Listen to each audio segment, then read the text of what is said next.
కాశీకి వెళితే కాయో ఫలమో వదిలేసి వస్తుంటారు. అసలు మనకు ఇష్టమైన కాయగూరలు, తిండి పదార్థాలు గంగలో వదిలేస్తే మనకు వచ్చే పుణ్యమే ఉంటుంది? క్షేత్ర దర్శనం చేస్తే మనకు నిజమైన ఆధ్యాత్మిక చైతన్యం రావాలి కాని పండునో కాయనో వదిలేస్తే వచ్చే ఉపయోగం ఏమీ ఉండదు.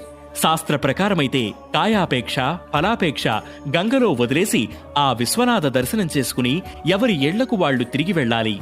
కాయం అంటే శరీరం, చితిలో కాలిపోయే ఆ శరీరంపై కోరికను వదిలేయాలి. అలాగే ఫల అంటే కర్మఫలం. ఏ పని చేసినా కూడా దానిని భగవంతునికి అర్పిస్తున్నట్లుగా భావించి చెయ్యాలి. ఏమాత్రం కూడా ప్రతిఫలాన్ని ఆశించకూడదు. కాశీలో కాయంపై కోరికను, కర్మఫలంపై ఆశను, మమకారాన్ని పూర్తిగా వదులుకోవాలని శాస్త్రం చెబుతోంది.